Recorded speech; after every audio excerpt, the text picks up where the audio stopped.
Ne se limitant pas qu'à la Chine, les arts martiaux se répandent aux quatre coins du monde, notamment en Afrique de l'Ouest.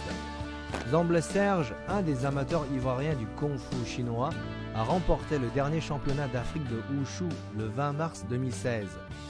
Ça m'a permis d'être le premier Ivoirien à porter la médaille d'or à la Côte d'Ivoire en kung-fu. Et ce jour, ça a été un jour vraiment mémorable pour moi. Pour moi, il n'y a pas meilleure satisfaction que ça. Et surtout dans la discipline que j'aime. J'étais le dernier espoir. Tout le monde avait été battu. On demandait quand même qu'on revienne au pays avec une médaille d'or. J'étais aux prises avec un Tunisien. Oui, on est arrivé en finale. Et il s'est trouvé que je l'ai battu. Quand on a donné les résultats, c'était vraiment la joie dans notre camp. Sur les conseils de son père, ce jeune Ivoirien a commencé en 1993 à pratiquer le kung-fu et depuis, Zamble ne cesse jamais de faire ses exercices quotidiens. En 2015, un voyage de 3 mois à Shaolin a approfondi son affection pour les arts martiaux ainsi que pour la culture chinoise. Exceptionnel, exceptionnel, c'est inédit. C'est inédit. 3 mois, on a fait du kung-fu, les bases du kung-fu de Shaolin. On a fait également le chinois, on nous a initié à la langue chinoise. Ici, vous voyez la classe où le professeur nous enseigne la langue ici. On a fait également de l'acupuncture. Voilà, l'acupuncture, la médecine. Et on a fait également la calligraphie. On apprenait à écrire les caractères.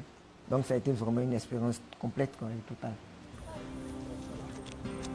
De l'héritage à l'apprentissage, des honneurs à la transmission, Zamble Serge est maintenant le maître dans le club de Wushu d'Abidjan à l'université Félix Houphouët-Boigny, UFHB.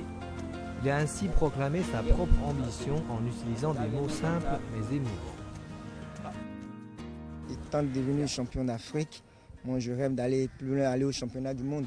Mais mon plus gros rêve aujourd'hui, c'est de partager ce que je sais, la culture chinoise à travers le Wushu et à travers la langue chinoise à tous mes frères ivoiriens. Et au-delà de ça, mes frères africains.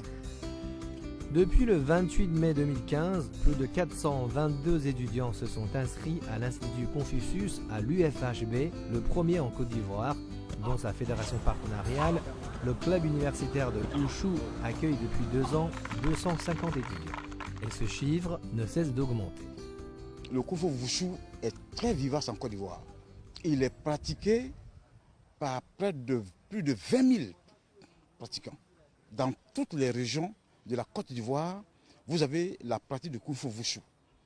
Ce n'était pas organisé, mais maintenant nous organisons ça. Malgré leurs langues maternelles différentes, les Chinois et les Ivoiriens arrivent à se comprendre en communiquant par leur langue spéciale commune, le Kung Fu.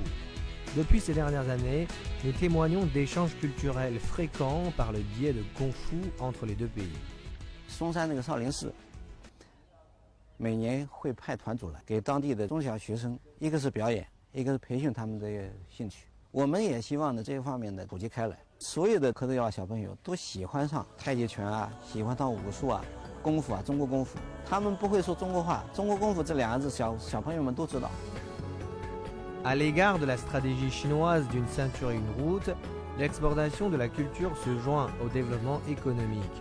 Le Wushu, reconnu comme un symbole de la civilisation chinoise, va permettre une meilleure compréhension entre les peuples sino-africains.